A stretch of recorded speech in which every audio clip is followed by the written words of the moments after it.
Once upon a time, in a kingdom far from here, where forests whispered secrets and shadows danced under the moon, there lived a young girl named Florence.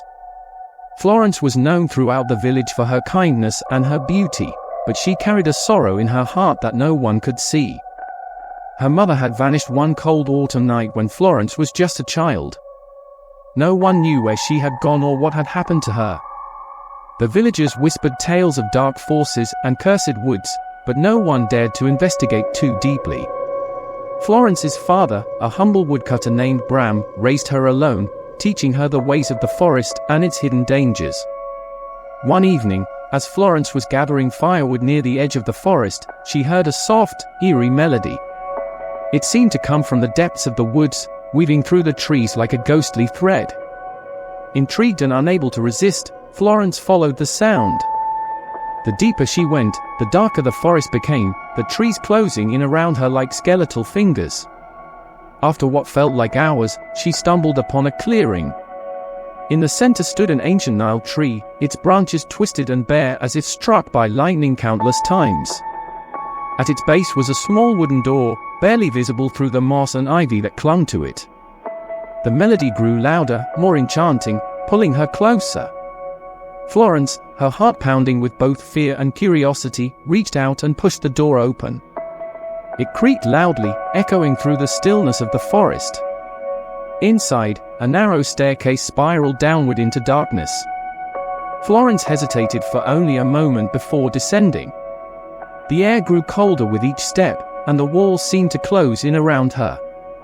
At the bottom, she found herself in a cavernous room lit by flickering torches. The walls were lined with ancient books and strange artifacts. In the center of the room lay a woman on a large stone table, her face hidden beneath a veil. As Florence approached, the woman sat up suddenly, causing Florence to gasp in shock. The woman removed the veil, revealing a face identical to Florence's own. "I am the Queen of Shadows," the woman said, her voice echoing around the room, "and you, Florence, are my daughter." Florence stepped back, her mind reeling. "My mother is the Queen of Shadows," she whispered, disbelief coloring her words. The Queen nodded solemnly. "I was cursed many years ago, bound to this place by dark magic.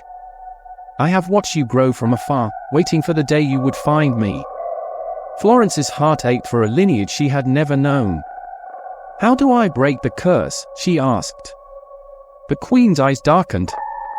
"You must retrieve the heart of the forest, a powerful gem hidden deep within these woods. It is guarded by the Forest King, a creature of immense power and malice." Determined to free her mother, Florence set off into the heart of the forest.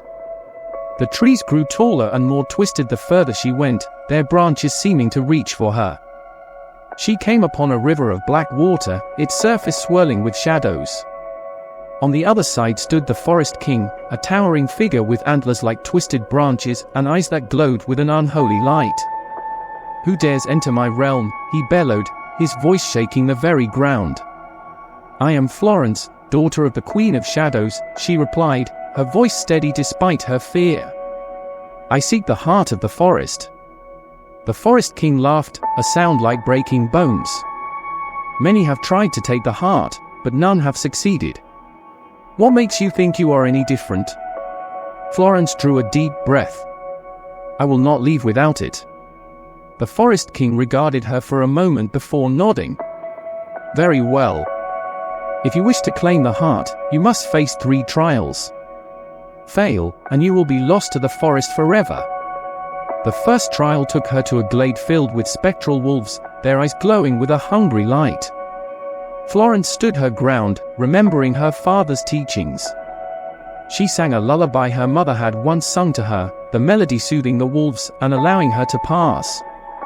The second trial led her to a field of thorns, each step a painful challenge. But Florence pressed on, her determination burning brighter than the pain. She reached the end, blooded but unbowed. For the final trial, she entered a cave where she faced a mirror image of herself, a dark doppelganger that mimicked her every move. To defeat it, Florence had to confront her deepest fears and insecurities, realizing that her strength lay not just in her beauty or kindness, but in her courage and resilience. With the doppelganger defeated, the cave crumbled away, revealing the heart of the forest, a gem of such brilliance it seemed to contain the very essence of life. Florence took it and returned to the ancient tree where her mother waited. She placed the heart on the stone table, and the Queen of Shadows cried out as the curse was lifted. Her dark form dissolved, leaving behind the gentle, loving mother Florence had lost so many years ago. The forest, too, was transformed. The twisted trees straightened, their leaves bursting into vibrant greens. The black river cleared, its waters running pure and sparkling. The forest king, freed from his own curse, bowed to Florence and vanished into the mists. Florence and her mother returned to the village, where they were welcomed with open arms. The tale of their bravery and the restored forest spread far and wide, becoming a legend told for generations. And so, in a kingdom far from here, where forests whispered secrets and shadows danced under the moon, the bond between a mother and her daughter proved stronger than any curse. Their story became one of hope and courage echoing through the ages.